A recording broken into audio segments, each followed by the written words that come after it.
Hello, everybody, and welcome to the first episode of the Stupek Show, where we talk to some of the world's most adventurous people on a weekly basis. Today, we have the privilege of starting off our first episode speaking to Hitchhikers Timo and Courtney, who just finished hitchhiking from Southampton, England, all the way to Johannesburg, Russia. I won't hold you guys that much longer before we get started, so let's just get straight into it and see how it goes. There she is. Hey! Hello. Super glad to have both you guys. Thanks for joining. Yeah, excited to be here. Yeah. So I'll start off by asking, how's it feel to be home? Weird. It feels like I'm about to walk through the door right now. Yeah. You had to go a lot longer than Timo did, right? How far was your flight? It was like 30 hours in transit, but I had like a bit of a layover in Amsterdam, which was really nice because I got to meet his mom and his brother. Okay, and for those of you who are not familiar, Timo is from the Netherlands and Courtney's from Toronto. And you guys just finished hitchhiking from Southampton, England, all the way to Johannesburg, which is just a wild experience. I can't wait to get more into that. But Courtney, I just finished watching your video. It made me tear up a little bit. Were you surprised, everybody? I know. Yeah. It's been really nice to be home. I'm like living with my cousin right now. She has a baby. So I'm like on auntie duty. It's so nice. It's such a like stark contrast from like hitchhiking across Africa. Now I'm like an aunt. It's wild.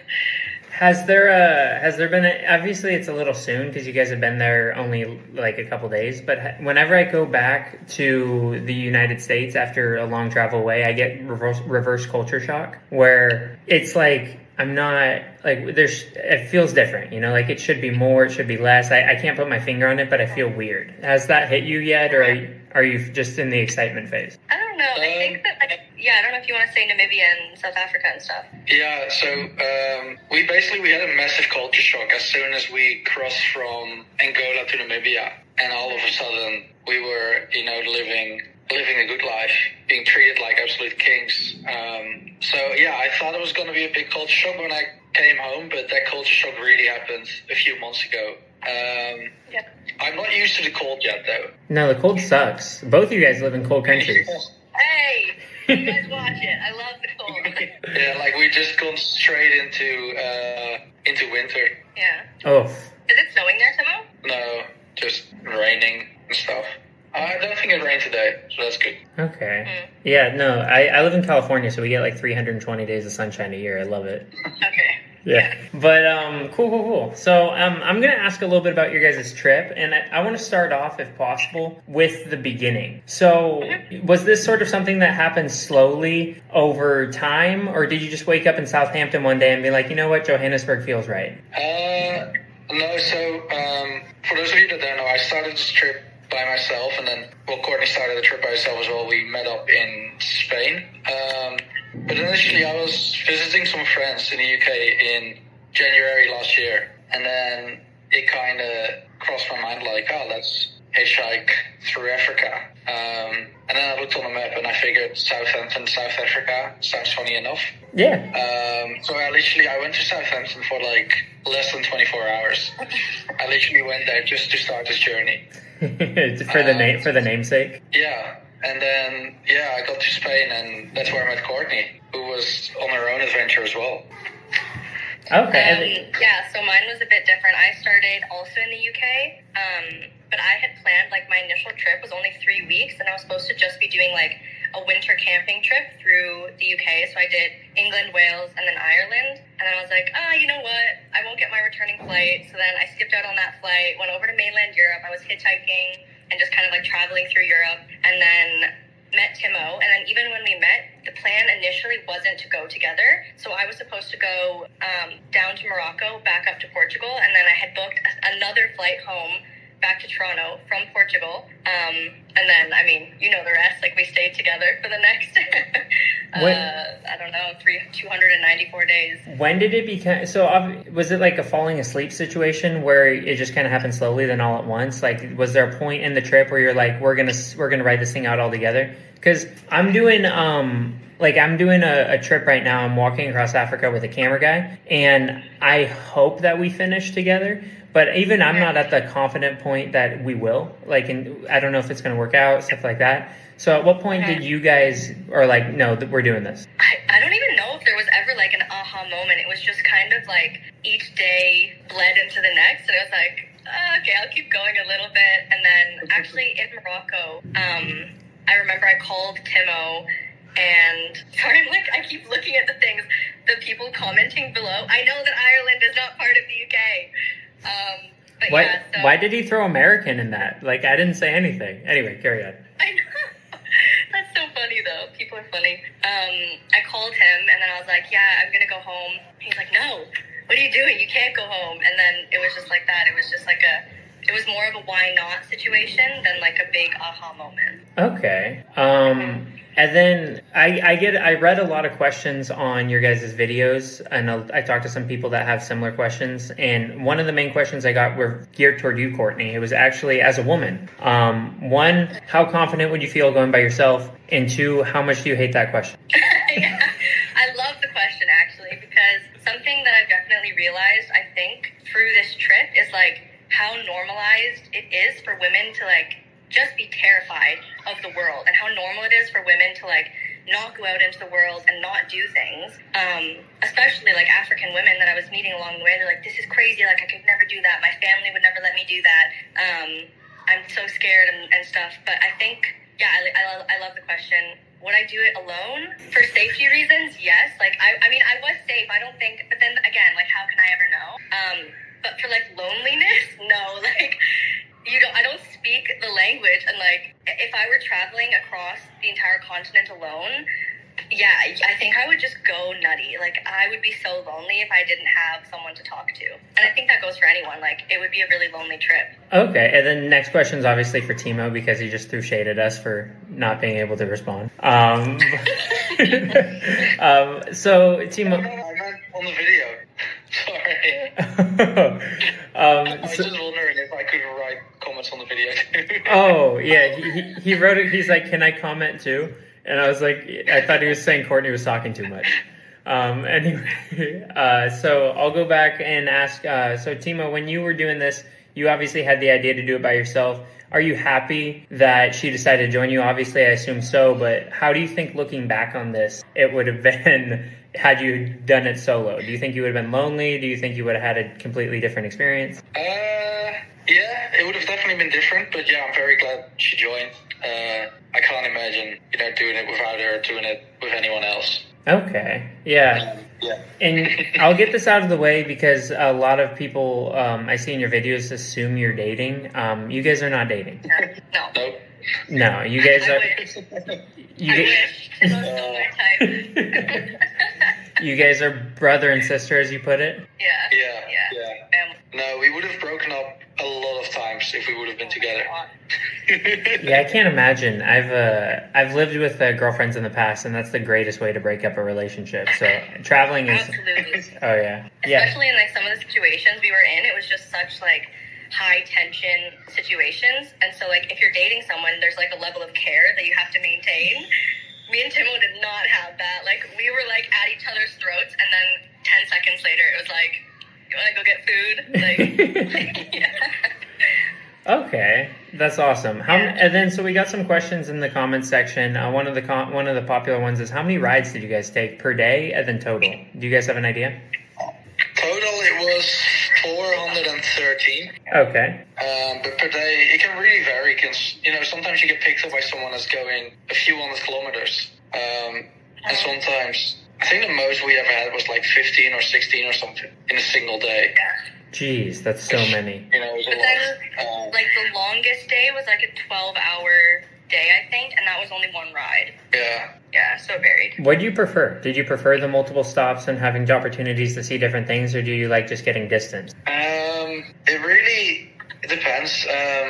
Sometimes it's great when you get picked up by someone and they go really far and you can just chill in the back. But it is nice to, get different rides and meet different people, and it feels less awkward because, for the first hour or two, you can always talk about something. Mm-hmm. But once you're in the car with someone for like 12 hours, you're kind of sitting there like not knowing what to talk about. Yeah, that was gonna. Also, I think like once our French was exhausted, because like we had enough French knowledge to like, where are you from, like how are you, stuff like that. But then once that was exhausted, it was like I don't know what to say because I literally can't say it. Okay, yeah, and then you ever find I do this sometimes when I traveled to learn languages for people who didn't know. So when I'd learn a language, I'd like be really into it, but you hit a fatigue point. You hit a fatigue point where it's like I'm tired, and sometimes I would just lie about like what profession I was or what my hobbies were just because I knew the words. You know, Yeah. you're just like, what do you do? Oh, I'm a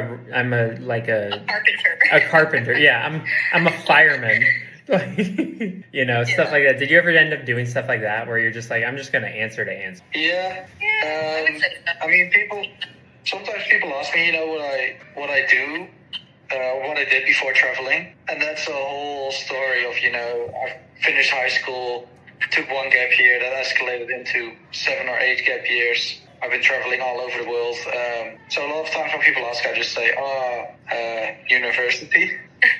Yeah, it's just... Yeah, it's hard. Like when you don't speak French, and obviously you didn't speak the like local languages either, so it was even more difficult. But so the English-speaking countries were like a nice little treat almost for us. Oh, to finish up?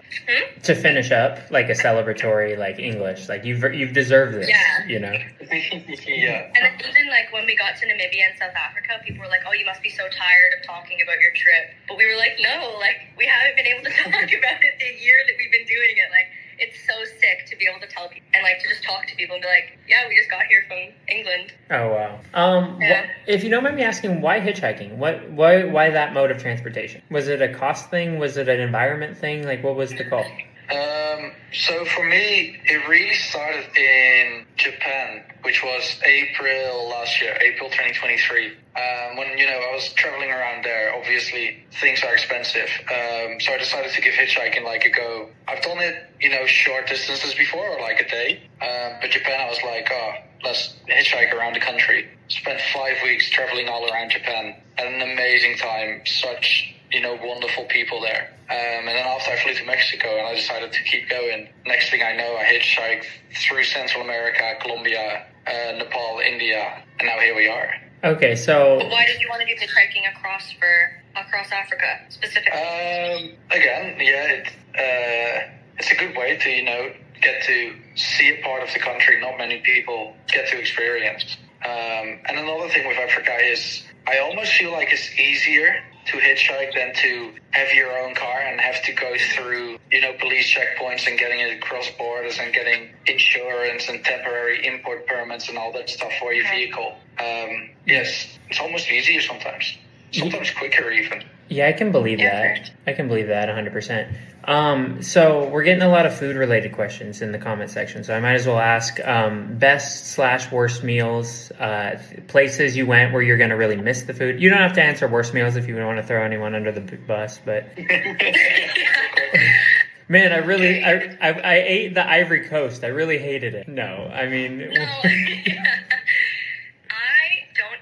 Whenever we get this question, this like one specific moment in Mauritania comes to mind. I genuinely, if you paid me to tell you what this food was, I couldn't tell you. We got to this house, we were staying with this woman that had invited us into her home from hitchhiking, and it was like a welcome drink that they gave to us. So it was like a powder that they had mixed with water, and it tasted like, it was like room temperature. It was hot out, so it was room temperature, and it was like a sour chicken milk broth, and I think it was like a meal substitute. It was so gross though, and I felt so bad. I couldn't eat it, or I couldn't drink it, so then I pretended a little bit, and then Timo, God bless him, he downed it for me. But that was I don't know what it was. It was a bit chunky, and it was warm, and it was bad. I'm really glad you said you didn't like that, because you were describing it, and I was like, I hope this wasn't the best. No, and it feels so bad, because they were so keen to give it to us and to share with us. But yeah, my taste buds not so developed. I'm not a picky eater, but yeah, it was tough. You are okay. So that the not being, I'm gonna ask that same question to Timo, but I kind of want to elaborate on something you just said because I was curious before I forget. Mm-hmm. So you said you're not a picky eater, but you're also, I believe, either a vegan or vegetarian. Yeah, vegetarian. Vegetarian. So how hard was that to do on this trip? The thing is that if you're okay with being tired and miserable, then it's not hard because you just eat plain bread and there is food. Yeah. It's just plain bread and boiled eggs. But if you're looking for any diversified, if you're trying to get your amino acids and get your proteins, non-existent. I also fish, and I did eat chicken a couple times. So, but it was miserable. I hated it. Oh, it made you feel. Yeah. I have two sisters, and one's a little bit more wild than the other. And they were both vegetarians for 2 years. And the less wild one, when it was her turn to like get off of vegetarianism. She like boiled some chicken, ate a couple bites, had it by herself. And then my other one went to an all-you-can-eat rib buffet. So I think that it like shows like the difference in them. But there's many ways you can do it. But she was sick for like 3 days. So I was wondering if you had any. Yeah, definitely was sick, and like mentally also, it just wasn't, because it wasn't like I was eating like a gourmet. I ate chicken, so it wasn't like I was having a gourmet chicken. It was like really dry. It tasted like old. It was there was so many bones, which I mean, after not eating meat in so long, it was a bit scary to have bones in food. Where was it? The first time I ate meat, I think, or chicken, was in Guinea. Okay. I think. Okay. But yeah, Timo eats whatever though. Timo puts it down, like. Okay, so whatever. Yeah, so same question for Timo. So are we doing best worst meal? Oh, the worst one, definitely the chicken, whatever it was, that milkshake kind of chunky stuff in Mauritania. You downed it? Best, you just went for it? Good for you. So, That's a friend. We didn't want to be rude. You know, we didn't want to give both back, so then I just ended up downing both. But then the best meal, I think it has to be in Cape Town. We got invited by this guy, Sean, who won MasterChef in South Africa I think it was last year or the year before. And he's been following the trip, so him and his wife invited us over and cooked this absolutely amazing meal for us. That has to be the best one. Was that different than you guys went to a restaurant, you had a chef prepare it at your table, right? Like the steak tartare, was that it? No. This was in Cape Town. This was about 2 months ago. It was at his house. Yeah. Okay. It was nice. Okay, that's interesting. So I feel like we went on the food thing, but as far as like now you're entering back into a normal life, and it's nice because it's the holidays, which is a good time. It's not April 4th, which I feel like would be a little harder. It'd be a little exciting to see everybody, but then it's like, now what? How hard do you think it'll be to adjust to common everyday life? I don't really know what normal life is like anymore. Right? And so the reason why I'm talking to you guys, and I'm going to start trying to talk to other people in the same lifestyle, is because I've described you guys as two of the most adventurous people in the world. What you did is insane. It's crazy. It's awesome. It's all sorts of positive adjectives. And I find that people who choose this type of lifestyle often can't choose a traditional one. It's not that they don't, and I speak from experience that I physically can't. Like, I've tried teaching, I've tried doing normal 9-to-5 jobs, and there's something inside me that calls for more or different. And so I was wondering if you guys started to feel that way, especially as you're having success with what you're doing, seeing the world, seeing your social media numbers exploding. I think, because I was talking to Stan about this, our friend that flew out to Ghana, and he was saying, when you get home, it's going to feel obviously it's going to feel wild, and it has felt wild, but, in those first, crucial weeks of being home, he said I'm pretty sure it was Stan, he said treat seeing, your friends and family like a job. Clock in and, spend quality time and try to do stuff like that, and then that'll make the transition easier. But I do think that, there is going to be an inevitable low. I don't know how to go from something like that to now I'm in Canada, so I get 2 hours of sunlight a day. It just comes out at 11 and goes back down at 3. It's pretty dark here. But I think, I've been so busy. We've been home for, exactly a week now, right, Timo? Yeah. Yeah, exactly a week. And I have not had a day where I haven't, I've just been seeing friends and family. And then I think that when that settles down, then it'll start feeling weird. But so far, I haven't felt I'm loving it. I miss them so much. I love it so far. I missed home, but definitely want to do something in future, or even small trips. In Canada, I love Canada. I love winter, so winter camping is definitely on my list. Sorry, no medium judgment there. Yeah. This is how the trip started. I was winter camping in England and Wales, and that's where my passion lays. So I'm currently walking the continent of Africa, for those of you guys who don't know, and 95% of the reason why I chose Africa as a walking continent is because I hate the winter, and I just wanted to go to a place where I would never experience it. What about the rain? The rain? It's warm rain. Although I did get hypothermia. I did get hypothermia in South Africa during their winter. But besides that, like I'm walking. What's that? It can get quite cold, like further down south, like South Africa and Namibia. Yeah, but after I've crossed that, now it's just going to be hot for the next year. Yeah. I mean, Brian, even when you get to the Sahara, because you're going to have to walk, I mean, that's obviously still so far, but it gets cold when the sun goes down. It gets really cold. Okay, that's noted. We'll start. Yeah, good luck. I mean, I had a sleeping bag with me, but then once we got to, I think it was Ivory Coast, the sleeping bag was just too hot to use. But I still wanted to use it to keep the mosquitoes out, so I could crawl into it and not get eaten alive by mosquitoes. So what I ended up doing is I cut open the sleeping bag, took out all the stuffing and sewed it back together. Yeah. Which was great at the time. But then once we got to like Namibia and it actually got cold at night. You can't undo that decision.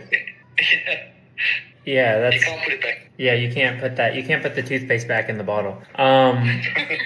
That's okay. So I'm glad you brought out the mosquito thing because if I'm in a current situation right now, my cameraman just got malaria, and I know, I know that Courtney also had a bout. You want to talk about that? Yeah, we both had malaria. Oh, really? So I had malaria in Nigeria, which was like right when we were entering Nigeria. So I was like peak malaria, like really delirious. I was hallucinating. I was having visions about people that I went to high school with, just like really like off my rocker. And yeah, we were doing like boat crossings.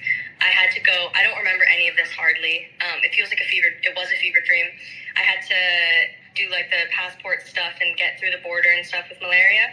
But then it was nice. We got to this like pot beach clubhouse in Nigeria, and then I could like relax for a bit. But even then, like I had to take a boat to get there, and Timo's I think was a bit easier when he had malaria. Oh yeah, mine was perfect timing because I got mine. Well, I noticed I had malaria when we were in Benin, and we had to wait for about a week to get our Nigerian visa sorted. So we couldn't really leave anyways. We kind of stuck in Cotonou. So at the time it couldn't have been more perfect, really. Yeah. So you're just chilling anyway. Yeah, you just go full on delusional and delirious, sorry.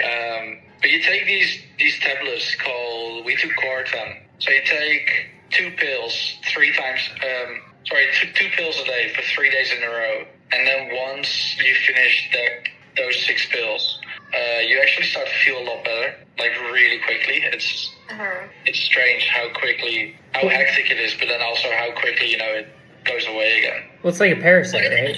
Yeah, it's a parasite that like lives on a mosquito, and then when the mosquito zaps you, the parasite goes in. And but it is interesting with the malarial, like the medication, the Coartem.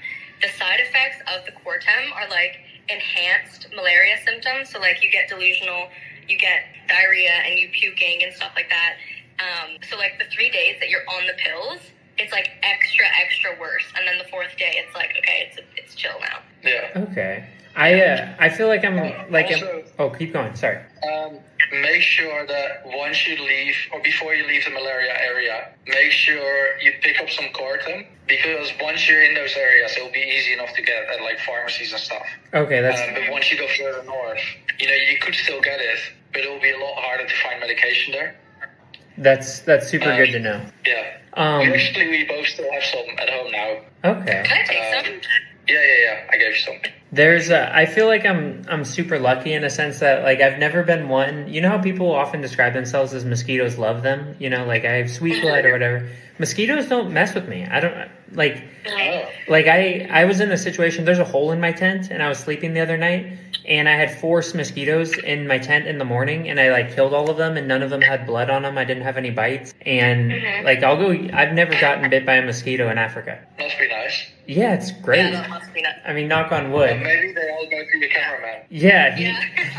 I wish I could give him some of that. But, okay. So, yeah, malaria sounds no fun. Won't try it. Any other sicknesses, diseases, stuff you had to go through? Just the usual food poisoning and stuff. Nothing too specialist. In Morocco, I had scarlet fever, which was like insane. I had like really horrible tonsillitis, and I had like an entire full body rash. Like my butt was covered in a rash. like my neck, like my, what are these called? My wrists.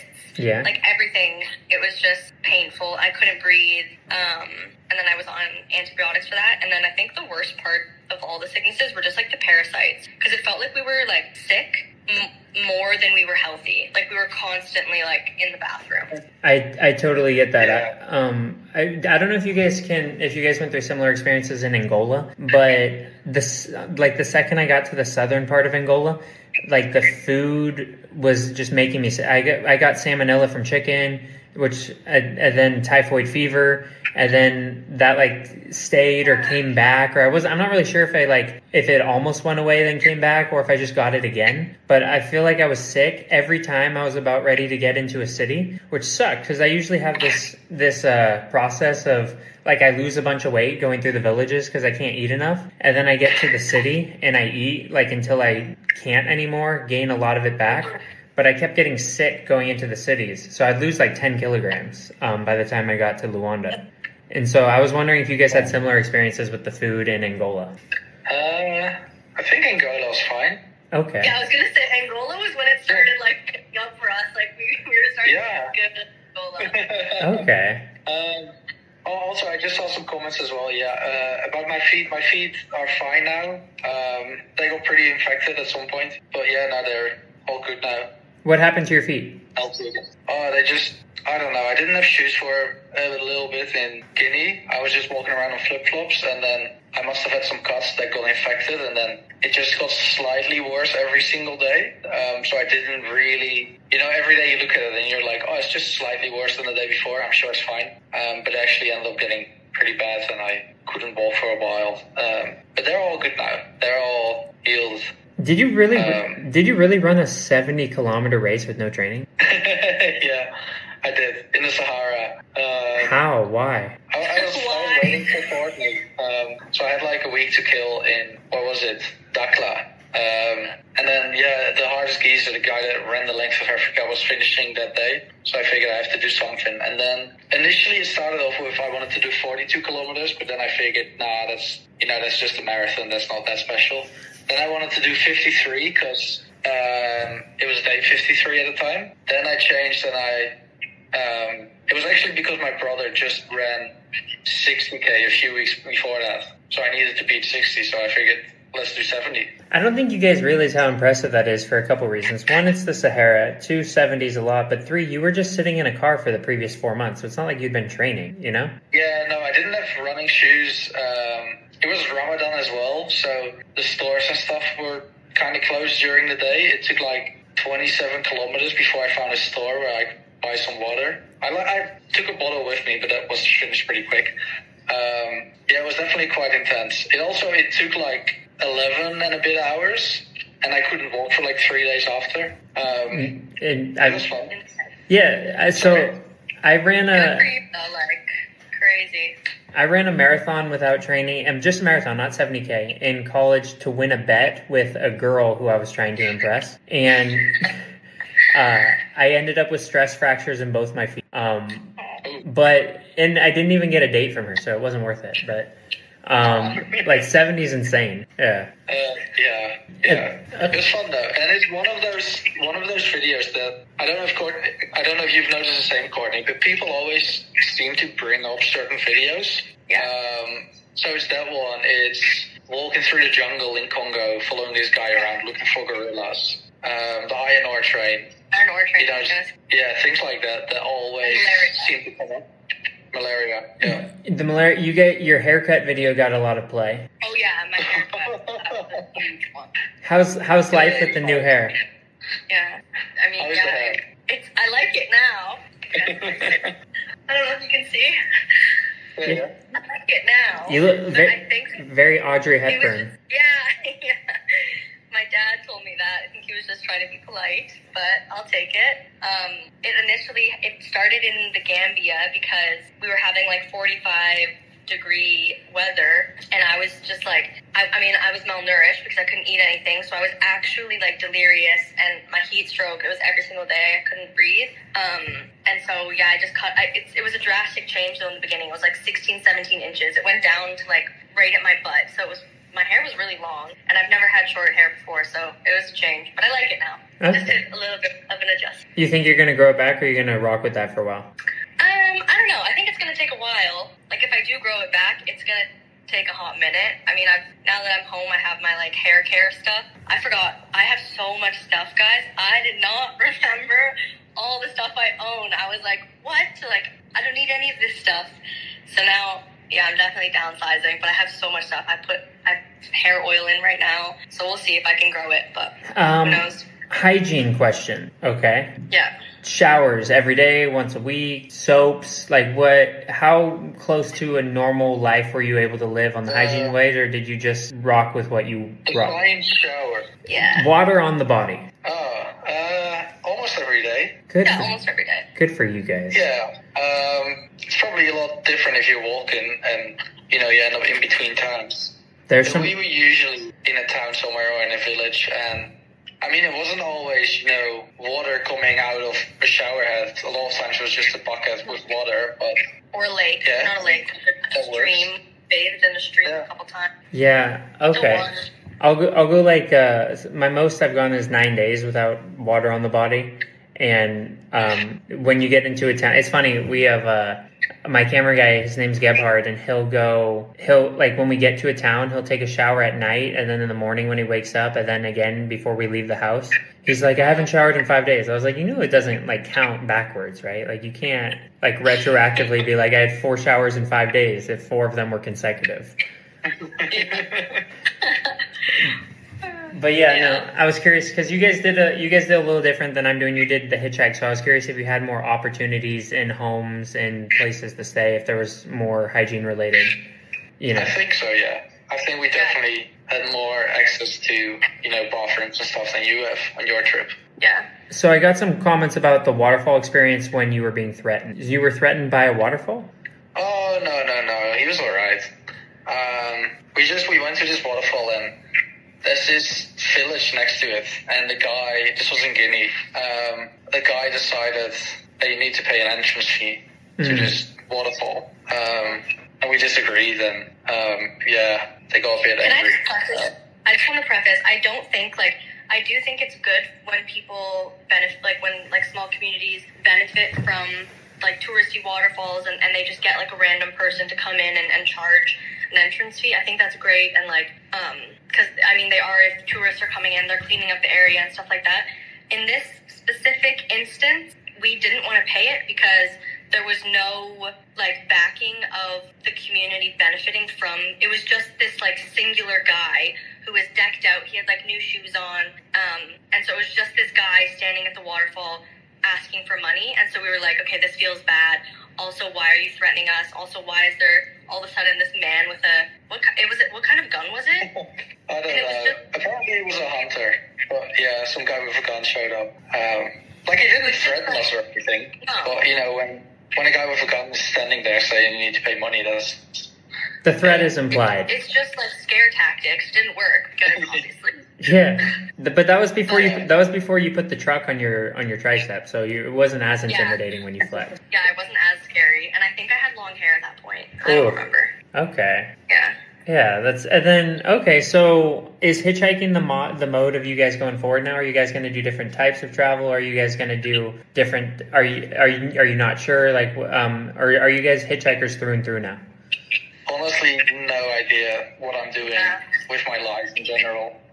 Well, I think like mode of transport, like for long distances, I think hitchhiking can be good because it is like an eco-friendly. It's probably one of those like the fastest but eco-friendliest ways to travel, I would say, and a really great way to meet local people.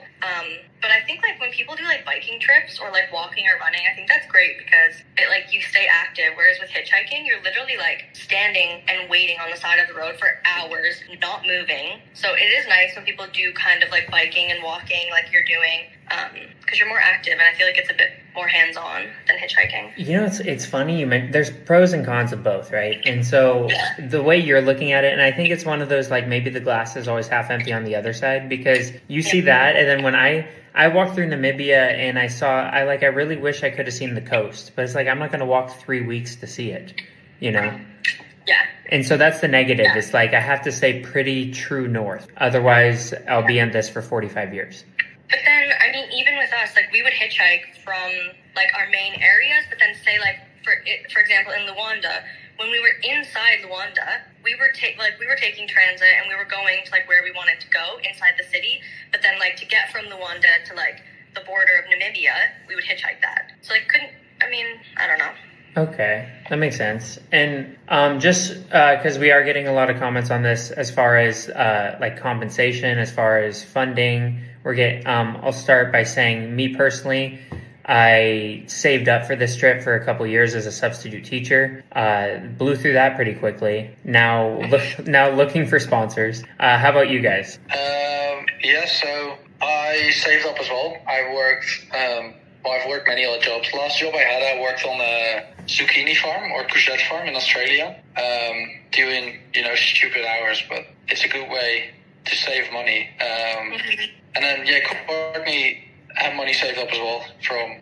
I was like bartending and serving, and then I had like a little bit of money, weird, like dumb luck Bitcoin money. Nice. But like I had just been sitting on it. Like I just had these savings, and then my 3-week trip turned into an 11.5-month trip, so obviously blew through them. But there were like a couple,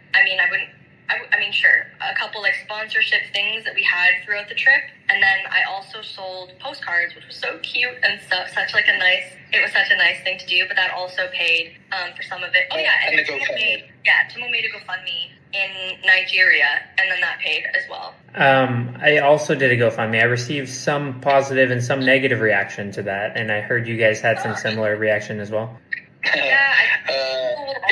Yeah. Okay. I mean, that's like anything. People have negative reactions to us doing the trip. People will be mad. Yeah. I kind of get it, but also if you don't like it, just don't donate. Yeah, it doesn't affect you at all.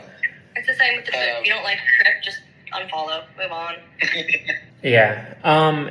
Okay, so we got a question that I liked and I wanted to ask you as well. Did you guys have any thought process about giving up during it? Were you ever like, I've had enough, I'm done, or any moment? When I had malaria, but the thing is, I was too sick to move really.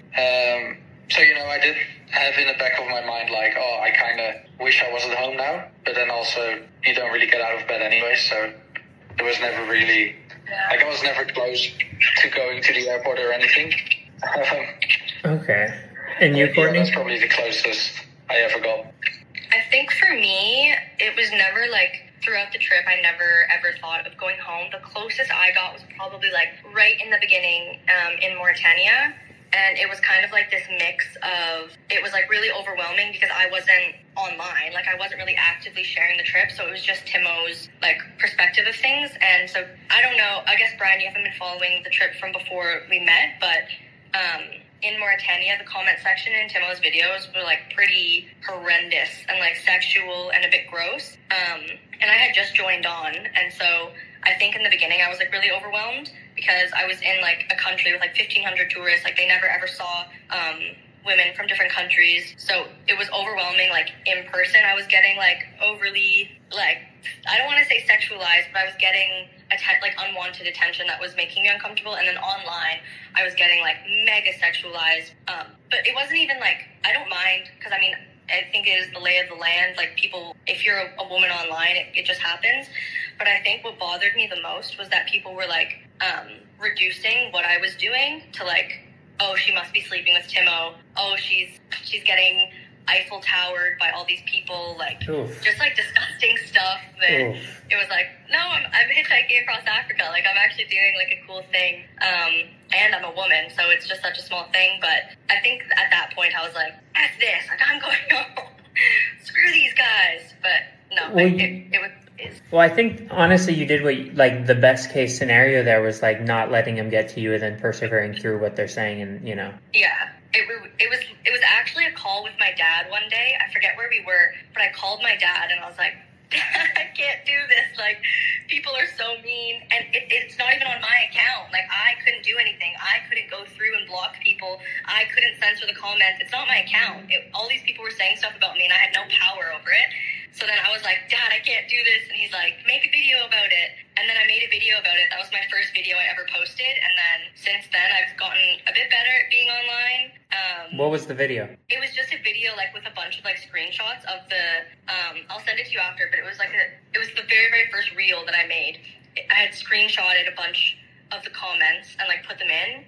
And just said like, oh, I've gained a little bit of a following. At this point, I had like maybe 7,000 followers. I don't remember. And I was like, people are like saying this and this and this, but I just want to say that like I'm doing something great and I'm proud of myself and whatever. And then it had pretty good feedback. And then since then I started posting. I wasn't so scared of the trolls. Yeah. So was that maybe a regret you have in not getting involved in the social media game sooner, or are you happy with the way you did it, or what? No, I mean, I am happy. It is also such a, because I've been traveling as well for like almost 3 years, and I've never really like, I wasn't online like that, but I do like it. Like, I love also just meeting people like you. We met this other woman, Wiebke. Oh yeah, I met her too. Yeah. Oh, you met her. Yeah, she on a super quick. So I actually, for those of you who don't know, I got some comments in some of my videos saying that I should reach out to Hitchhiker Timo, and that's why I didn't know you guys were together at first, because they kept referring me to him, and so I thought you were just joining, and that's when there was some confusion. But so I reached out, and Timo and I and Courtney met in Namibia, but it was semi-organized, like we messaged and they crossed us on the side of the road. Wiebke, I was just walking and she saw me biking and she just stopped. She's like, "What are you doing?" And I'm like, I'm walking, but there's only one road. So we met her and we met Julian. I don't know if he was there with you, the French guy. Yeah, okay. But yeah, so that was pretty coincidental. But anyway, I cut you off. Yeah, so sick. But that's what I mean, like just being able, like sharing stuff like this online. Now, I mean, this is the thing, it's such a niche that now we've become part of this like cross Africa like group of people that it's such a niche. So now it's like you're meeting like-minded people. Like, it's cool. And it makes it feel so normal. Because, you meet the only other people you meet really, the only other like Europeans you meet are, people saying, "Oh, actually, I'm walking the length of Africa," or "Oh, I'm cycling across Africa," and it makes it seem so normal. Yeah. So that was definitely a thing. Once we got back home, that all of a sudden you are definitely the weird one. Yeah. Yeah. There's So I'm hoping to do something like this weekly where I talk, and the reason that it inspired me was because I saw that there's like maybe 12 to 15 of us right now in the world that are doing like the social media, like long distance hitchhiking, long distance walking, long distance biking, probably more than that. But I see that we're all following each other. We're all commenting and liking on each other's stuff. And so I'm like, I can just talk to people who are doing similar things like this, and hopefully that number can grow to a couple hundred, can grow to a couple thousand, and people can look at their lives and say, because I was non-traditional, and I can say things like, I don't want to do like a 30 years of a career I hate. I want to travel the world. And if I can show a way that it's potentially possible, especially in today's social media age where there's sponsors, where there's possibilities, maybe someone who's doing a job that they hate can say like, well, maybe I can try that as well.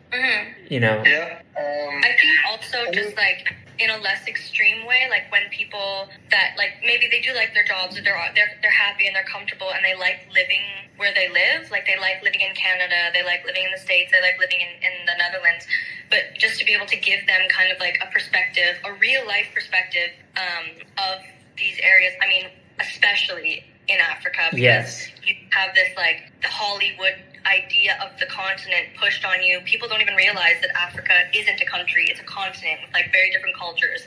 And like, I don't know how many countries are there, like 52 countries in Africa. Like, it's huge. I think don't see that. They just see like clay shacks and poor people, and it's not like that. Honestly, so I was talking to a friend about this right before I left, and we both think that that's intentional, so that the Western world can continue to exploit them, right? So, for example, like if we, as the United States, speaking from my country, if we, take their oil from them, or their minerals, or their diamonds, or their whatever, exploit their labor, then we can their water, or we can sell it to the rest of America and say, well, they're non-civilized. They're doing it to each other. It's lions, it's gorillas, it's everything like that, And so But if we did something like that to Europe, then it'd be like, whoa, they're civilized. We can't be doing that. So I think it's entirely intentional from our governments. It's propaganda.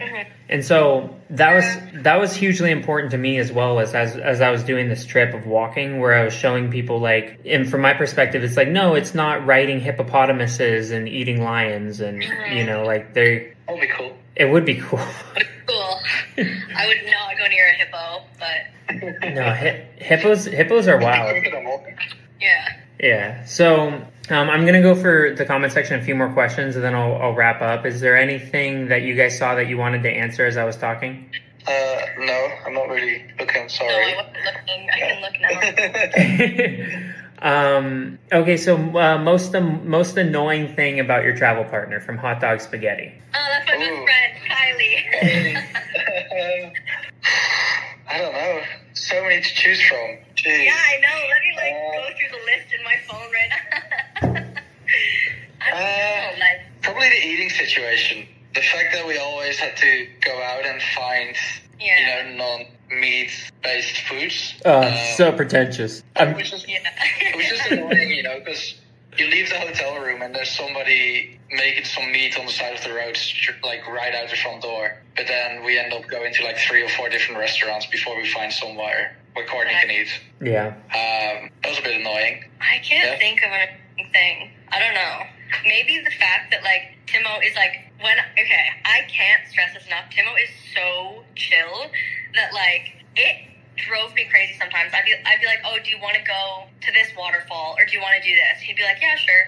Oh, And I'd that's be like, no, but what do you want to do? Yeah, that's do you annoying want to do this too. or this? And he'd be like, yeah, either or. And I'd be like, no, which one? And that was, like, everything. Like, anytime he never made a single decision. He was just like, sure. For someone that can plan a trip across Africa, like, this guy cannot make a decision. And that was probably, like, the most annoying thing. But Like- even then, it was just, like, not that annoying. like the type Z personality. You know, you have your type A, Yeah. your type B, but he's type Z. You know. Like, so painfully chill. Yeah, like nothing's gonna upset him ever. Yeah. No, I wouldn't say that, but... but yeah, Okay, very so chill when it comes sounds to- like there's a story there. What really pisses him off? No, Timo is a little bit of, like, I don't want to call him a princess, but, like, he... that seems a bit wrong for me to say. Like, he is, like, royalty in that way, though. Like, he really... Okay, so this is the thing about me and Timo, or anyone doing this trip. I think you have to have, like, a certain, like, a threshold that you're okay with, like, compromise and stuff. And so for me, I was okay. I could sleep anywhere. Like, I could sleep with cockroaches. I could sleep with mold. Like, put me on the ground in the dirt. I'm good. But I want good food. Like, I needed to eat. Which good food was, like, a hard-boiled egg, which was hard to find. But, like, I needed food that I could eat. Whereas Protein. Timo was the opposite. Like, he needs a bed. Like, this guy hates camping. He will not sleep in the tent without, like, a peep. No, he'll complain. And then with food, he'll eat it. No, camping is not the end of the world. It's camping in like 30, 40 degree heat. Yeah, That's rough. to me the worst is when you camp in hot weather with rain, because then you have to put the rain cover on the tent and it insulates the tent, and so you're just like sweating. Yeah. Well, and especially if, there's a hotel room down the road where you can have a room with air conditioning or at least a fan for like $10, $15. That adds up though. Then it feels silly to go in a tent. Adds up. He's got that European bankroll, man. There's So I know he does. There was a few times where, like, I slept separately from Timo because I was just like, I'm not paying. Like, I'm not paying for that. Like, I'm sleeping in the tent tonight. Okay, so I came up with this decision when I was 26 years old, so 5 years ago with my sister. I found that you can only travel with people in the same tax bracket as you. Otherwise, there will be fights. Yeah. And my middle sister's kind of bougie. She's a teacher, so she's not super rich, but she's got like a regular job, so she's richer than me. And they would say this line all the time where we'd go out to eat and we're like, oh, we're just not going to worry about money tonight. I was like, that's going to throw me back 3 months. I can't do that. I'm sorry. Oh, yeah. Yeah. So, but no. Yeah, that's fair. Yeah. So. But then, no, you can travel with someone that's in a higher tax bracket as long as they're like a lot higher. So that, you're traveling together. Yeah. They don't really care. They're like, oh, don't worry. Yeah. Like, oh, you got us. You got me on this. Yeah. Sure. Yeah. Absolutely. Yeah. So, Yeah. We're about at an hour, so I appreciate you guys for coming on. I wanted to thank you guys so much for sharing your experience. Thank you to everyone who came onto the chat and commented and asked questions and just observed. And if there's anything else you guys want to say before we sign off, Courtney and Timo, feel free. Love you guys. Yeah. Thank you to everyone who joined. Thank you to everyone who followed the trip. It definitely, changed the trip. Yeah. But it's been good. It's been fun. Okay. And then Thanks to everyone that's had our backs. Yeah, you guys are great. We couldn't have had the same experience doing this without your guys' input, without your guys' interest. It wouldn't have felt the same. So we appreciate you guys being active. Thanks for having us. Oh, and so for those of you guys who want to see the whole audio in this, I'm going to do some adjustments. I'm going to clean up some of the noise, and I'm going to post it on. I'm going to figure out how to do the podcast thing. So I'm going to post the audio version on this, and then hopefully Timo and Courtney and me can all share it to our stories. So if you want to see the whole thing and share it with family and friends, the link will be available in the next 48 hours or so. Cool. All right. Cool. Thank you guys so much for coming on, and it was a pleasure. Bye, Thank everyone. you. So that was our full first episode with Timo and Courtney. I thought it went very well. It was a pleasure to speak with them, and I hope you can join us in the future. And thank you, and take care, everybody.